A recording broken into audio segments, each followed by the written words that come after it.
Good afternoon. Today, the United States of America is changing its relationship with the people of Cuba. In the most significant changes in our policy in more than 50 years, we will end an outdated approach that for decades has failed to advance our interests, and instead, we will begin to normalize relations between our two countries.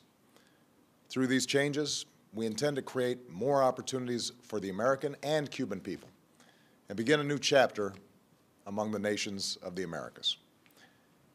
There's a complicated history between the United States and Cuba. I was born in 1961, just over 2 years after Fidel Castro took power in Cuba, and just a few months after the Bay of Pigs invasion, which tried to overthrow his regime. Over the next several decades, the relationship between our countries played out against the backdrop of the Cold War and America's steadfast opposition to communism. We're separated by just over 90 miles, but year after year, an ideological and economic barrier hardened between our two countries. Meanwhile, the Cuban exile community in the United States made enormous contributions to our country in politics and business, culture, and sports. Like immigrants before, Cubans helped remake America, even as they felt a painful yearning for the land and families they left behind. All of this bound America and Cuba in a unique relationship, at once family and foe. Proudly, the United States has supported democracy and human rights in Cuba through these 5 decades. We've done so primarily through policies that aim to isolate the island, preventing the most basic travel and commerce that Americans can enjoy anyplace else. And though this policy has been rooted in the best of intentions, no other nation joins us in imposing these sanctions, and it has had little effect beyond providing the Cuban government with a rationale for restrictions on its people. Today, Cuba is still governed by the Castros and the Communist Party that came to power half a century ago. Neither the American nor Cuban people are well served by a rigid policy that's rooted in events that took place before most of us were born. Consider that for more than 35 years, we've had relations with China, a far larger country also governed by a Communist Party. Nearly 2 decades ago, we reestablished relations with Vietnam, where we fought a war that claimed more Americans than any Cold War confrontation.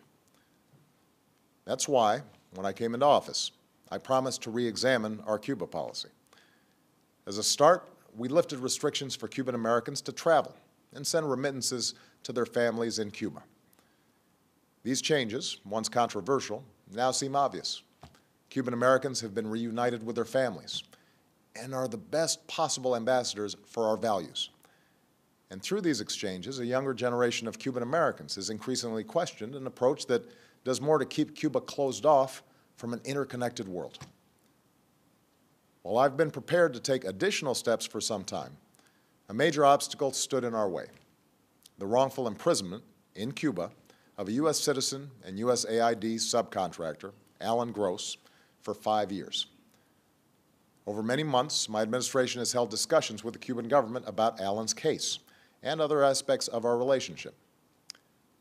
His Holiness Pope Francis issued a personal appeal to me and to Cuba's President, Raul Castro, urging us to resolve Alan's case and to address Cuba's interest in the release of 3 Cuban agents who've been jailed in the United States for over 15 years. Today, Alan returned home, reunited with his family at long last. Alan was released by the Cuban government on humanitarian grounds. Separately, in exchange for the 3 Cuban agents, Cuba today released one of the most important intelligence agents that the United States has ever had in Cuba, and who has been imprisoned for nearly 2 decades. This man, whose sacrifice has been known to only a few, provided America with the information that allowed us to arrest the network of Cuban agents that included the men transferred to Cuba today, as well as other spies in the United States.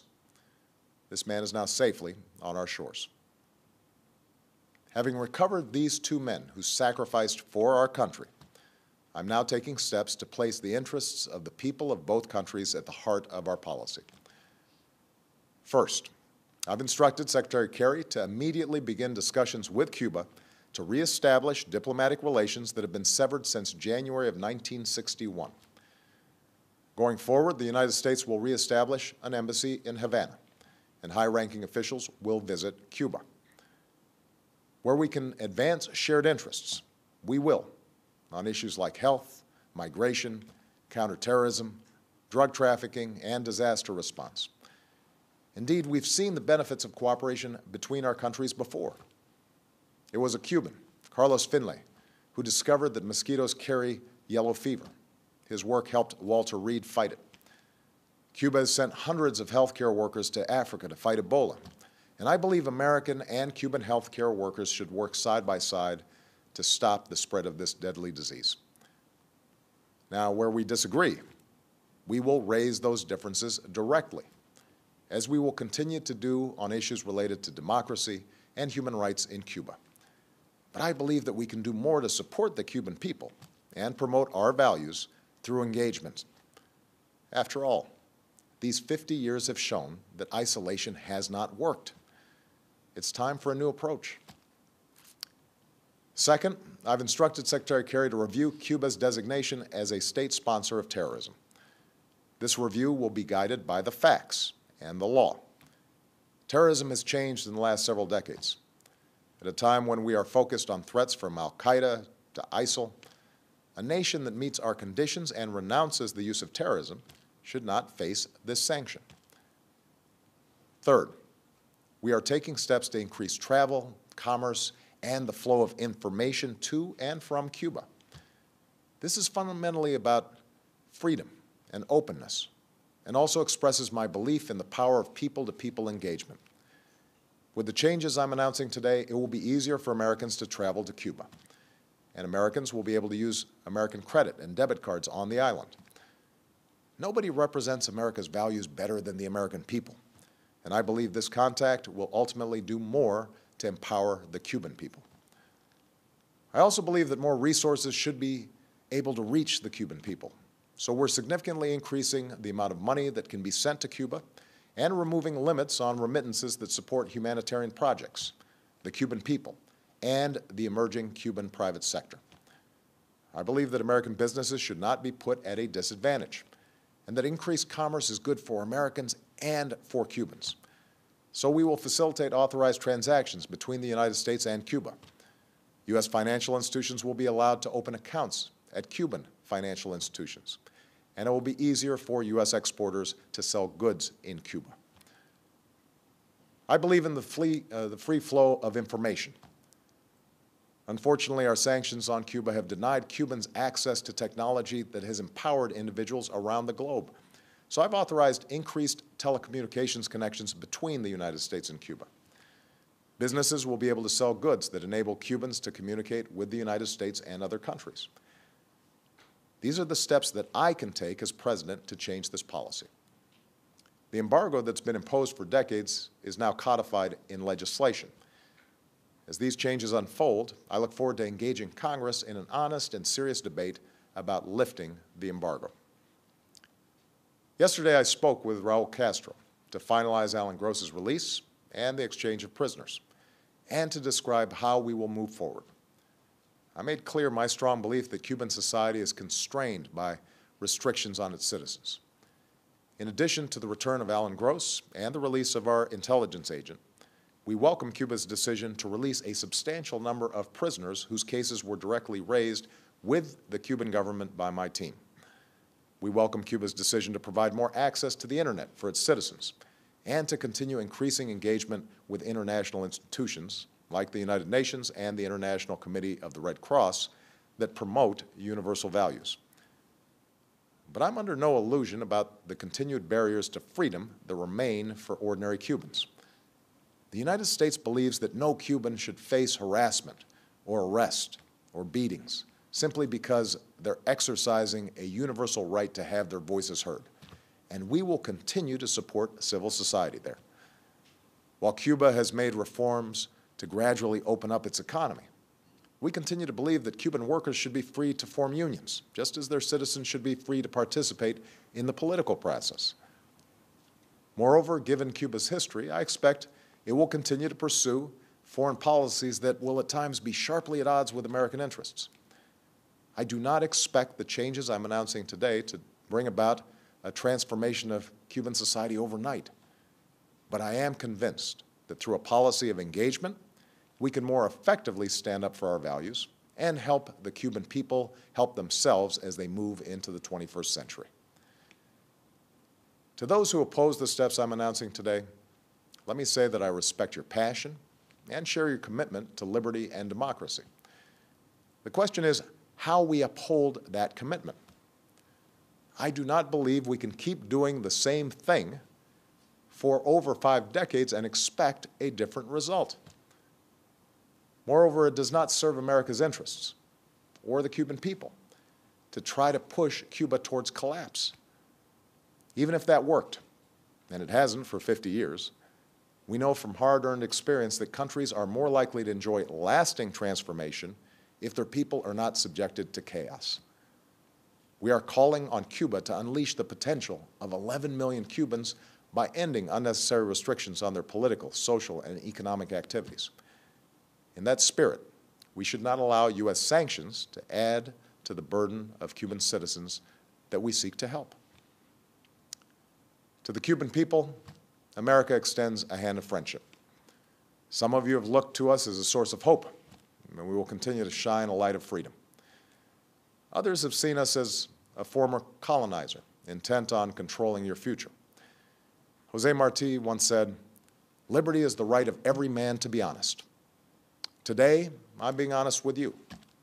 We can never erase the history between us, but we believe that you should be empowered to live with dignity and self-determination. Cubans have a saying about daily life. No es fácil. It's not easy. Today, the United States wants to be a partner in making the lives of ordinary Cubans a little bit easier, more free, more prosperous. To those who have supported these measures, I thank you for being partners in our efforts. In particular, I want to thank His Holiness Pope Francis, whose moral example shows us the importance of pursuing the world as it should be, rather than simply settling for the world as it is. The Government of Canada, which hosted our discussions with the Cuban government, and a bipartisan group of congressmen who've worked tirelessly for Alan Gross's release and for a new approach to advancing our interests and values in Cuba. Finally, our shift in policy towards Cuba comes at a moment of renewed leadership in the Americas. This April, we are prepared to have Cuba join the other nations of the hemisphere at the Summit of the Americas. But we will insist that civil society join us so that citizens, not just leaders, are shaping our future. And I call on all my fellow leaders to give meaning to the commitment to democracy and human rights at the heart of the Inter-American Charter. Let us leave behind the legacy of both colonization and communism, the tyranny of drug cartels, dictators, and sham elections. A future of greater peace, security, and democratic development is possible if we work together, not to maintain power, not to secure vested interests, but instead to advance the dreams of our citizens. My fellow Americans, the city of Miami is only 200 miles or so from Havana. Countless thousands of Cubans have come to Miami on planes and makeshift rafts, some with little but the shirt on their back and hope in their hearts. Today, Miami is often referred to as the capital of Latin America, but it is also a profoundly American city, a place that reminds us that ideals matter more than the color of our skin or the circumstances of our birth, a demonstration of what the Cuban people can achieve, and the openness of the United States to our family to the south. Todos somos americanos. Change is hard in our own lives and in the lives of nations. And change is even harder when we carry the heavy weight of history on our shoulders. But today we are making these changes because it is the right thing to do. Today America chooses to cut loose the shackles of the past so as to reach for a better future for the Cuban people, for the American people, for our entire hemisphere, and for the world. Thank you. God bless you, and God bless the United States of America.